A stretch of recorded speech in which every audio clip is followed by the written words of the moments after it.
Hey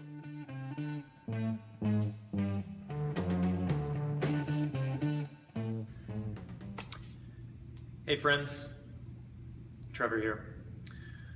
So I'm constantly giving clients homework, body homework, breath homework, self-reflection homework, and the primary emotional, physical, felt sense, and body tension, somatic homework that I find that I'm constantly giving to people is to work on and get more familiar with and release and breathe into the psoas muscle. So I wanted to talk today about the psoas muscle.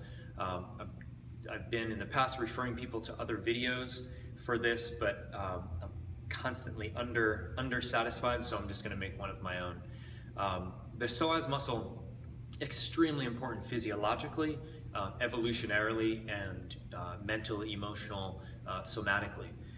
It's a huge muscle. It's basically the main muscle that connects our upper and lower halves, or tendon group. So the actual muscle goes from right up under the diaphragm, connects to all of our spinal vertebrae here, and connects down into the upper femur on the inner thigh, upper posterior. So it comes down through the pelvis and connects on the medial aspect of the femur.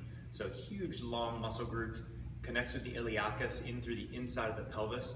So the way I look at it myofascially, which means like the muscle stops, but then there's connection and there's force distributed through the entire spine. The way I look at the psoas is that it goes from up under the jaw, out through the pelvis, and then down to the knees. So we're looking at this huge diamond-shaped force distributor, and it can either be in contraction, like the red light reflex, the startle reflex of mammals, right? So what happens with a cat when you scare it? It goes, the psoas contracts. Or it can be in the green light reflex, which is also a startle response, but it's more of like, if we're looking at fight, flight, or freeze, it's more of, if I'm doing this, I'm going to what? I'm ready to fight, right? I'm trying to make myself bigger. So some people are locked, and we're talking about this, I'm talking about this today in terms of more chronic stress in the human experience, right? So some people are locked into the green light reflex, some people are locked into the red light reflex. This is a fear startle response, and it can be caused by cumulative stress. So as people in this modern world, we've got the things that dramatically affect the psoas: hydration levels. So if we're chronically dehydrated, our body's going to, the psoas is going to be like old dehydrated wood, right? It's going to move less well.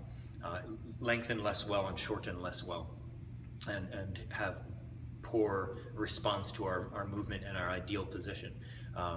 So hydration levels, chronic low level mental emotional stress over a long period of time. So if you're emotionally stuck, emotionally constipated over a period of time about work, relationships, your self-image, you know, whatever it might be, this psoas can start to sort of shut down in certain areas in the upper or lower regions, right? If my lower psoas starts to shorten, it can either pull my pelvis this way into a posterior tilt, or pull my pelvis this way into an anterior tilt, where my spine's getting this hyperlordosis, or this big concave shape, right? Or my upper psoas can really shut down and start to pull my rib cage down, right? Depress that rib cage and stick the diaphragm down so it can't really expand. Or it can sort of open and flare the rib cage. So it doesn't, people often say tight psoas, but it's, the way I think of it is a dysfunctional psoas. And there's different parts of it. So it's not like, well, it's all tight. Part of it, some of it just might not contract, some of it might not lengthen. So what we're gonna do today is we're gonna work on releasing the high psoas and the low psoas, again, to that diamond shape, right, between where the bony parts are, right, these bones and then these bones. We're going to work between these bones. So the psoas also connects to what's called the thoracolumbar fascia, which is the QL, the lat, the low lat, the multifidus, and the sacroiliac joints. So there's a lot of big anatomical terms here that I'm dropping, but basically it connects to this whole area. So if you have poor shoulder range of motion or tight shoulders when you go up overhead with a straight arm, This connects down to the psoas. So you work on the psoas, you release the root point for the shoulder. So it can free up the shoulder to work on the psoas. If you have low back issues, which is like the main thing, if you have low back issues, work on the psoas, get your breathing reestablished, get the elasticity of this whole complex reestablished so everything can start moving and responding to life's demands. The other thing is that chronic sitting dramatically affects this. So obviously the hip flexor complex right here, so if I'm sitting for day in and day out and I'm not counterbalancing that, and I'm doing other activities like cycling or something like that, it's gonna lock this whole complex down into a shortened range of motion. So we wanna reestablish this bigger range of motion. We can talk about stretches and all that kind of stuff later, but my main goal today is to give your psoas, teach you how to give your psoas some feedback, either with your hands manually or with an object. What I like to use is a ball. So a medicine ball, a kid's soccer ball. You could use a foam roller, like the side of the end of a foam roller, but we want to basically get pressure and feedback into this muscle where we can get pressure into the psoas. This here, I'm going into the upper psoas, and I can breathe with my diaphragm, and I can feel like, oh, there's some existing tension there. I want to, number one, feel it, and I want to release it. And this is the lower psoas. I'm going just inside my iliac crest here, right? And I can breathe into that, and I can feel there's some tension there. So the primary reason is we're looking to get feedback for our felt sense. So this is really working from the concept of like with a felt body sense that there's mental, emotional guidance, messages, emotions, feelings stuck in these places. And when it's shut down, we often can't feel or access that area.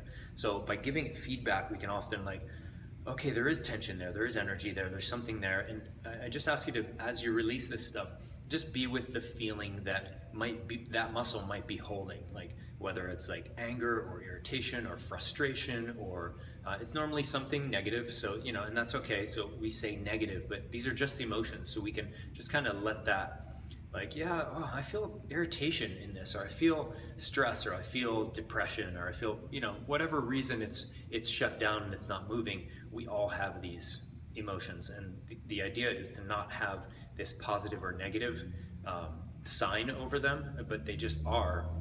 And in non-judgment, we can sort of, okay, just let that flow through, let the reason, and come to recognize the reason of why that emotion or that feeling is there.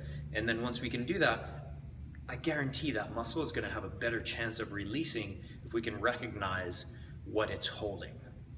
Okay, so if you're holding a grudge, for example, and you're sort of stuck in your viewpoint and like, from like, oh, that person did that, or blame, and you're holding that, I really believe that the psoas holds that emotion, it holds that thought, it holds that signal, and we want to let go of that. So we're going to use this and our breath to get more feeling space established so that we can release, and then whatever comes up as a result, I encourage you to just go write it down and just sit with it, or just sit with it. And you know, the combination of the physical, the feedback, the breath, the slowing down and tuning in, and letting whatever held idea, concept, emotion, feeling that needs to come up.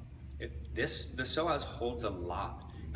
And physiologically, it's also a huge muscle for, you know, when we talk about the fight or flight response, if I'm running and my leg's doing this, say I really need to run and I'm sprinting away, what does the psoas do? It decelerates my femur as I sprint. So it's the main muscle that pulls my leg back like this. So this muscle just gets, as we get stressed, it gets a huge amount of blood flow and a huge amount of tension built into it. And if we do it over time, little by little by little by little, this muscle can get super, it's called hypertonic, where it's just like really, really holding a big charge. So little by little, you want to just start to work on this each day.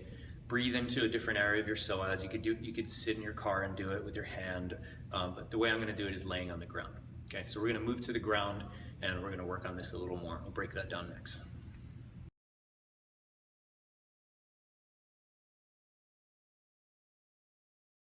Okay, so here we are, I've got the medicine ball down on the floor. And again, you could use many things to work on this psoas area. So I'm here, I've got my, and you want to be gentle because your organs are here too. If you feel any pain, like deep pain, this deep aching pain, you're on an organ, be gentle, maybe move off of it. And your guts are here. So we're trying to really work on the psoas, which basically runs here next to the lumbar spine on the other side. It connects myofascially to this whole area, the whole back, everything. Okay, so I'm just gonna put this between my pelvis and ribs. I'm gonna just turn slowly, and as I get into that soft tissue, I'm just going to slowly really work on expanding my breath into the ball. So I'm almost like pushing the ball down into the ground as I inhale, expanding my belly around it. And then as I exhale, I'm letting my weight really drop onto the ball and let my abdomen soften. And yeah, I can definitely feel a lot there. So what I'm gonna have you do is do 10 deep breaths.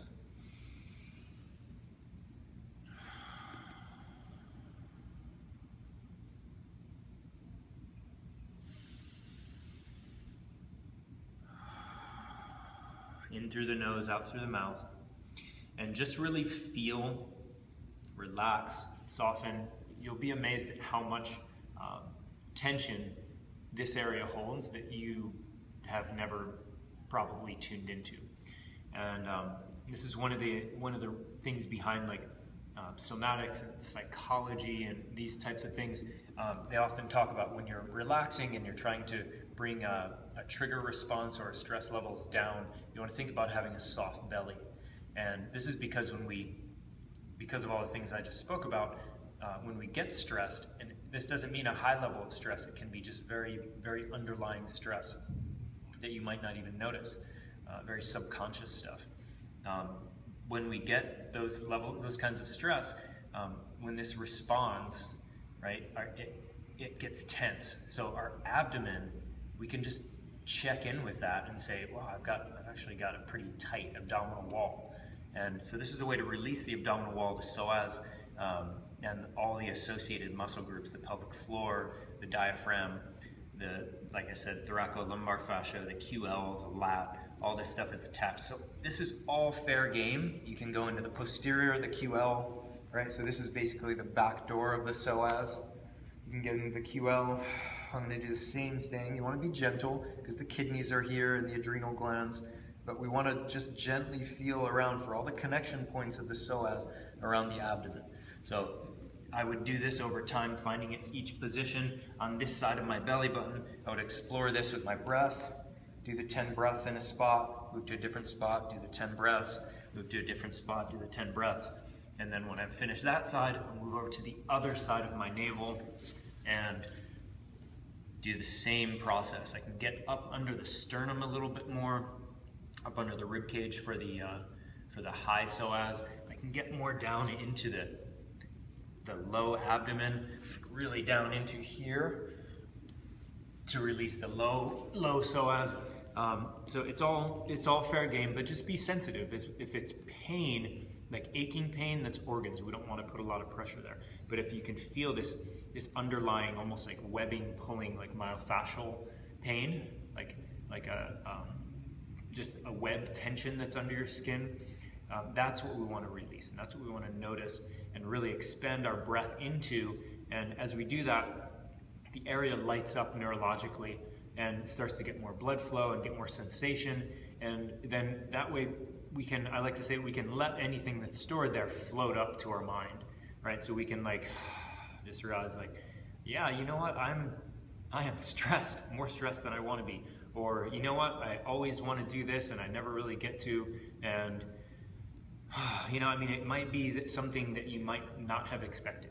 So just wanted to open the door for that as well, for some self-exploration, because that's really what the psoas is about. It's a very primal, evolutionarily programmed muscle group, and it's the main the main muscle and tendon group that connects our upper and lower halves, and tremendous amount of blood flows through it, and really important for posture, body balance, emotional, mental health and wellness.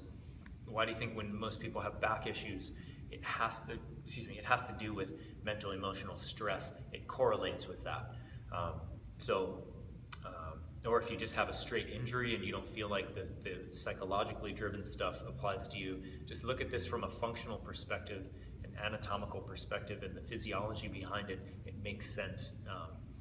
We all need this. We all sit more than we are meant to evolutionarily. We all sit more than we're meant to, more than is good for our bodies. We need to free this stuff up so that our hips can move, our spine can move, and our diaphragm and our breathing can move. So get into your breath, really let your whole rib cage move and expand and soften. Good luck with that. If you have any questions, please put it in the comments or message me directly at trevorspring.com. Okay, thanks so much. Aloha.